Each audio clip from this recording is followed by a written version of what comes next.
It's Glenwood. My name is Justin Barber, and I'm a designer who was born and raised in Tokyo, Japan. But for the past 10 years, I've worked in the heart of Silicon Valley. And during this time, I've realized that there's a huge gap that exists between the worlds of tech and culture. Two quick examples from my personal experience. When I was at Google starting my career, I worked at Android and on the first few Pixel phones. And the folks I was working with to build this product had no idea that Android came with the social stigma of the green bubble. When I was leading design at Applied Intuition to work on tools for self-driving cars, I saw a lot of sensationalist news headlines and even realized that people who drive some of this technology in their own cars have no idea what the capabilities or limitations are of these deeply complex systems. It's experiences like these that led me to start Glenwood, my creative studio based in Palo Alto, California. And in this presentation, I want to talk about the intersection of tech and culture, specifically how AI is shifting this paradigm and how to predict what might happen in the future. But to do that, we need to go back in time, specifically to 2014.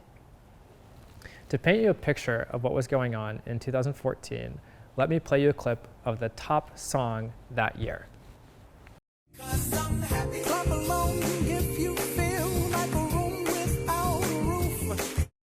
Shout out Pharrell, still topping the charts. Flappy Bird went viral. It was a mobile game. The developer actually pulled from the App Store because he was scared that it was too addictive. Instagram looked like this. People were still taking pictures of their lunches and using filters in the app. And Marquise Brownlee, when he was reviewing phones, was comparing a Motorola phone to an iPhone, which is crazy to think about today.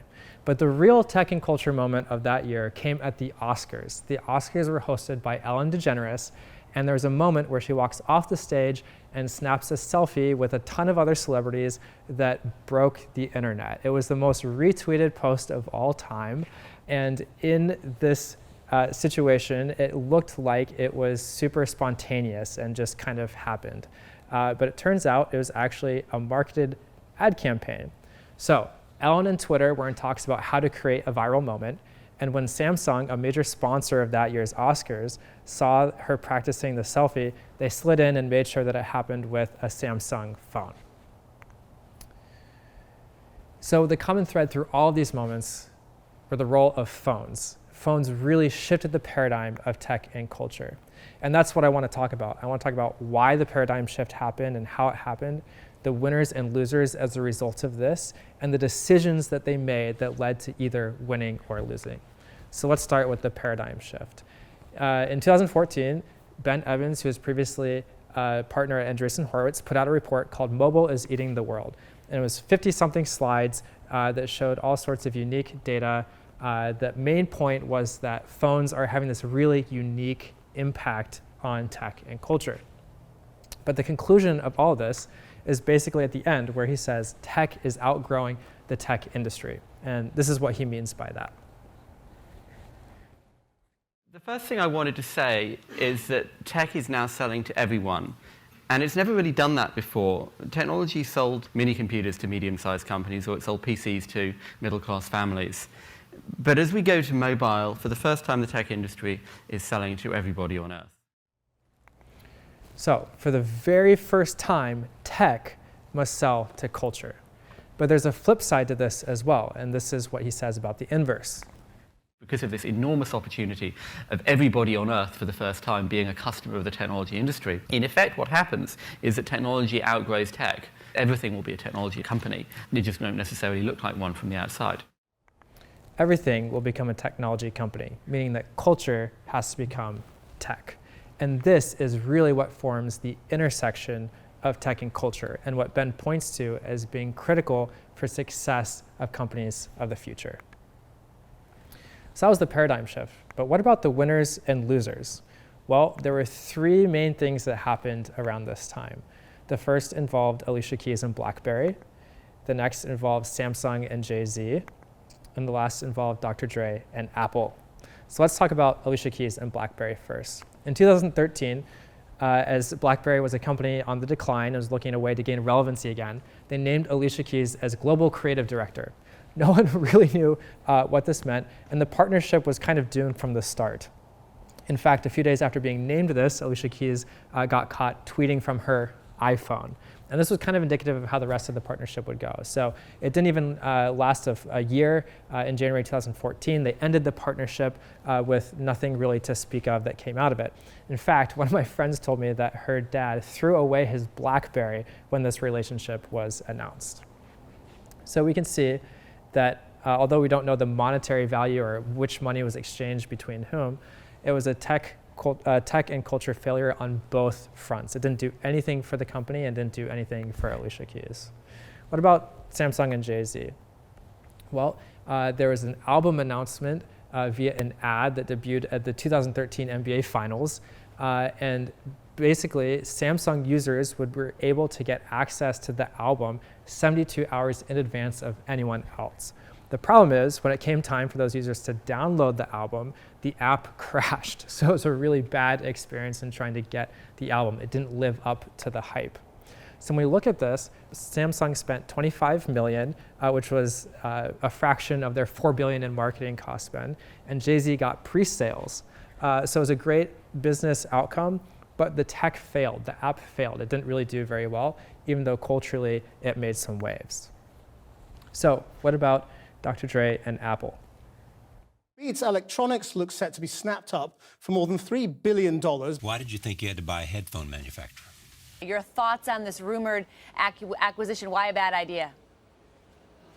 Well, Apple can do this all themselves, and they've got a great world-class brand, so they don't need Beats brand. Everyone was kind of confused. Why was this the largest acquisition in Apple history? Well, today you can still go to apple.com and buy Beats headphones. But really, it was a Trojan horse to creating Apple Music, the streaming service. And today, both of these businesses are billion plus in revenue for Apple. So it was a huge success, long-term, both tech and culture. But when you look at this, the question is kind of, why did some of these succeed and why did some of these fail? But the ones that win big have to win big on both. And that's what we'll talk about in the path to success. And in fact, 1 month after that Apple acquisition, there was this panel from Translation that featured Steve Stout and Ben Horowitz and Kanye West. And the host of the panel asked this question, which was essentially, why did some of these win and why did some of these lose?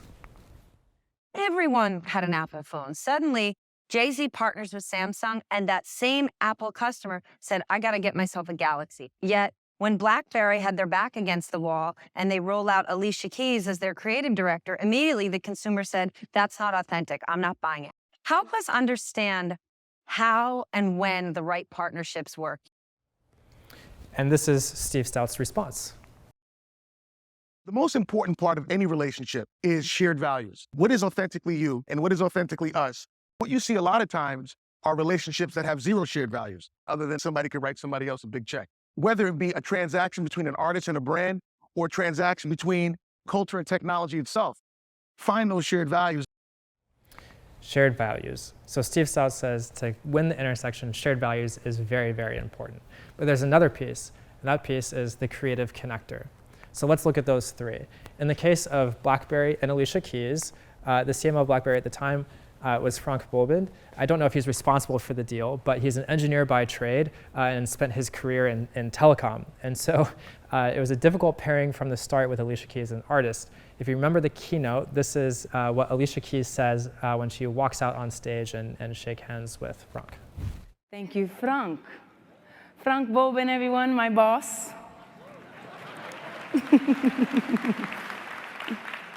As an artist, I've never had a boss before. And I kind of like it.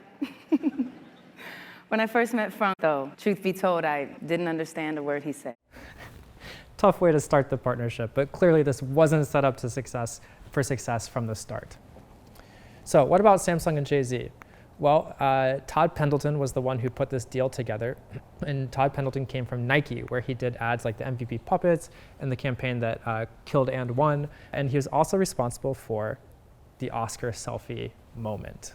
So he came from the culture context of taking the playbook that he learned to run at Nike and was successfully able to apply it in the tech context. This is what LeBron James has to say about Todd Pendleton.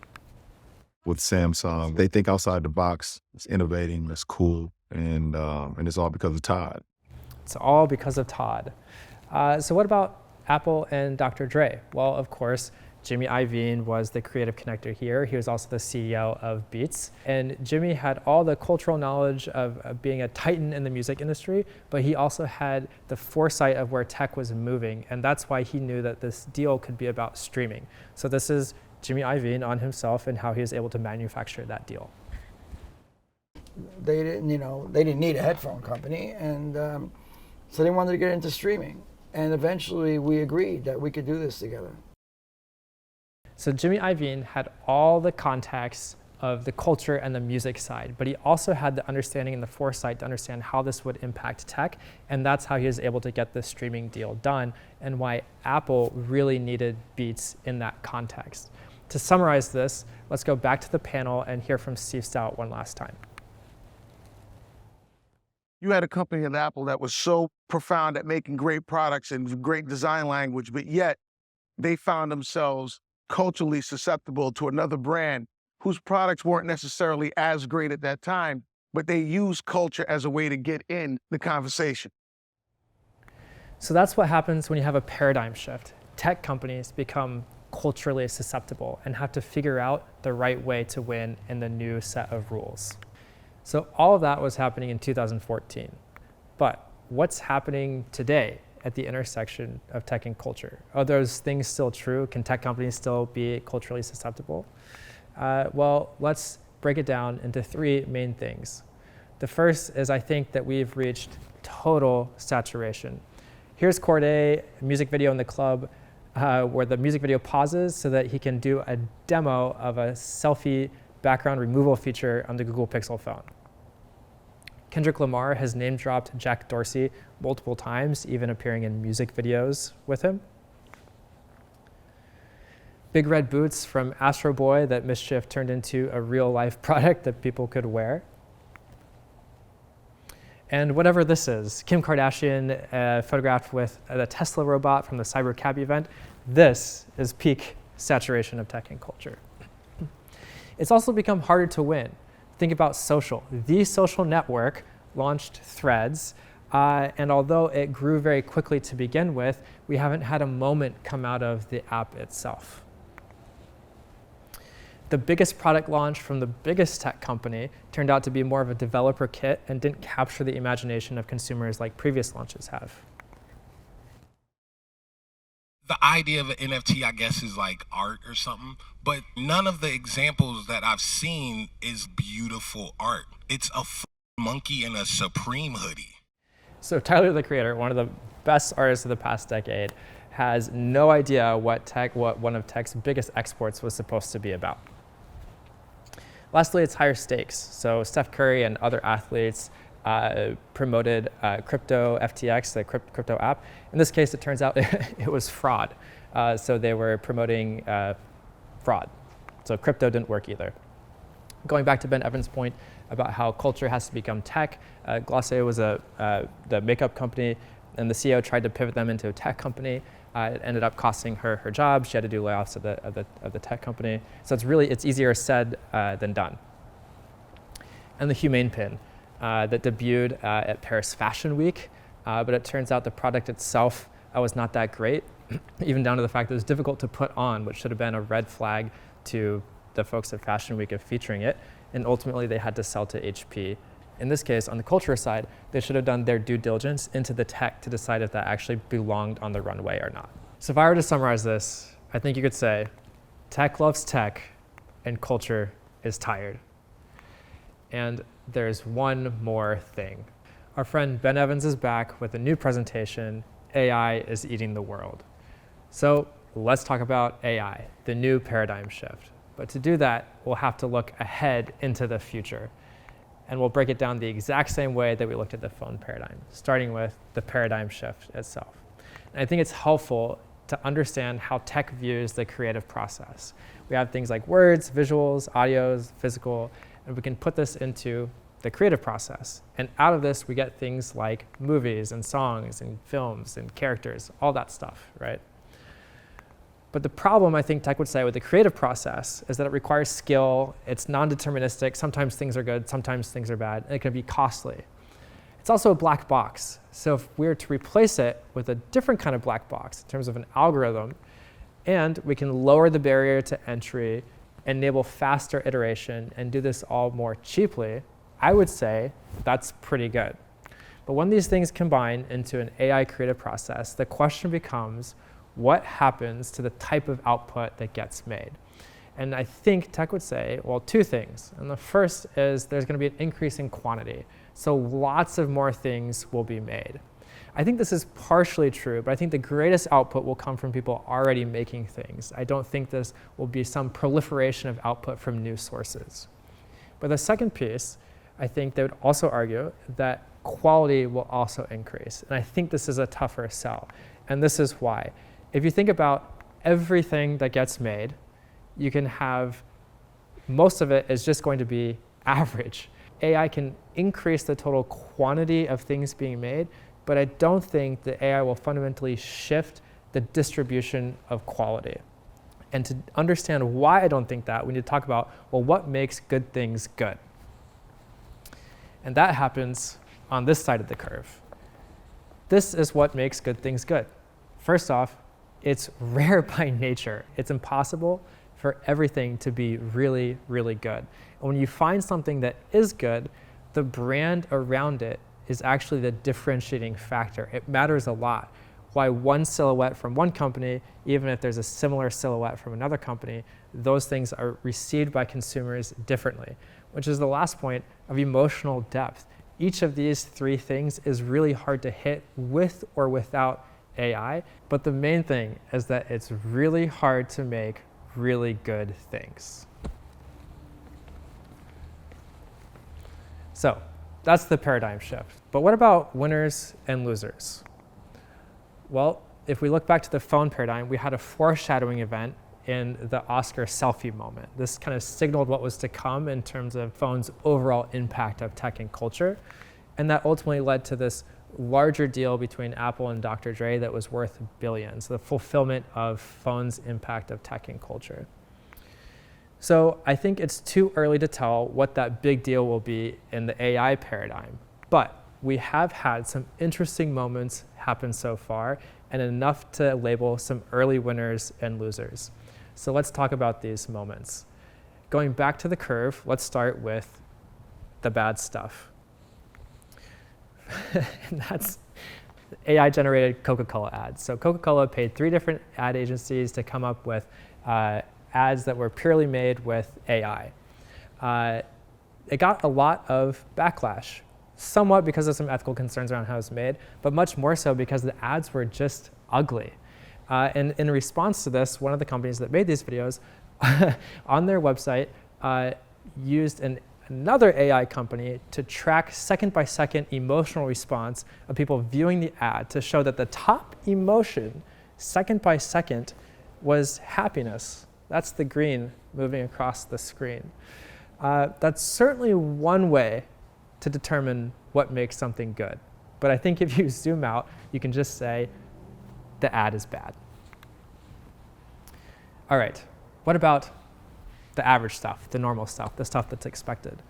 Well, I would say for that, Lil Yachty's album that he released in 2023 used AI-generated artwork for the album cover, which I think at that point in time was probably the largest name to do something like that. And it also fit the ethos of the album. He was switching genres a little bit, and it kind of gave an uneasy feeling in the album. And the artwork also gave an uneasy feeling. So job done, but nothing too crazy, right?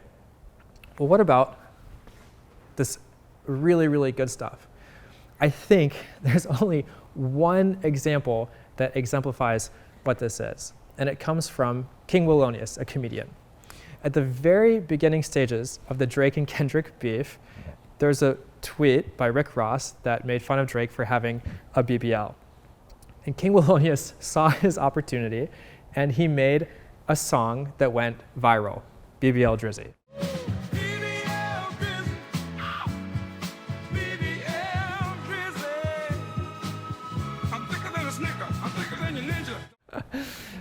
He wrote the lyrics, but the song itself, the music, he generated using an AI tool. So this song went viral and had a moment in of itself, but it really blew up when Metro sampled this song and made it available for anyone to put a verse on, and even offered a cash prize. And of course, this spiraled into the biggest moment, the biggest cultural moment of 2024. And you'd think that this would be a huge win for tech, right? Because let's break it down. A non-musician uses an AI tool from a Silicon Valley startup to generate a song that went viral and was sampled by a top producer that shaped the biggest cultural moment of 2024. Easy win for tech, right? Well, it's a little complicated. When we look at what happened on the tech side, there were like lawsuits, right? And this isn't to this moment specifically, but just in general, tech is facing some friction with the adoption and perception of AI that it didn't have in the past. So tech is facing a little bit more headwinds than usual. On the culture side, culture won big. Lots of amazing moments that came out of this from last year, which culminated in the most watched Super Bowl halftime show in history, which was sponsored by Apple Music, the artist selection picked by Rock Nation, and that deal was brokered by Steve Stout. Big wins for culture throughout this. It was also a win for the Creative Connector, for King Wildonius. He was featured by Time as one of the top 100 influential people in AI. And in a cruel twist of fate for Drake, Drake was also the one that ended up paying King Wildonius for BBL Drizzy. So in this paradigm, we have some big differences between what happened in the phone era and what's happening in the AI era. So let's look at this. To start, the Oscar selfie moment was manufactured, while the BBL Drizzy one was completely organic. One took a team, one was made by an individual.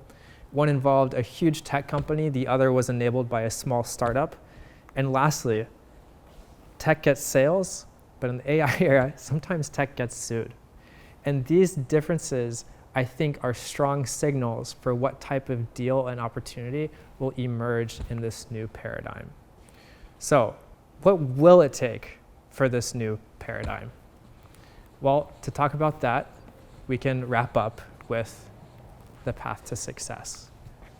And for this section, I want to talk directly to people in tech and people in culture. Let's start with tech. If you're in tech, I think there's really three things. And the first one is that AI is removing tech from the conversation. It's a little counterintuitive, but we see from the BBL Drizzy example that tech was an afterthought. It didn't start, fund, or be top of mind, even though it was the biggest cultural moment. As a result, I think it's easy enough to say, to quote Steve Stout, tech is culturally susceptible again. This is what happens with paradigm shifts, and AI is no exception to that. Who are the new creative connectors that will be the ones to close that success at the intersection of tech and culture? So that's tech. What about culture? I think the first one to say is that tech and AI isn't magic. You can learn this. These are systems that you need to spend time with and understand what actually goes into this. Do your due diligence. So then the question becomes, are you technically competent? King Wildonius was only able to capture this moment because he had spent time using and developing with those tools. He understood the technology that he was using. And lastly, bets are being placed. There are billions of dollars being allocated and funded and raised to win this intersection, and now is the best time to get into it to see where this is all going. So there's one thing to take away from the presentation, is that to win big, it takes both sides, and the next decade is up for grabs. Thank you very much.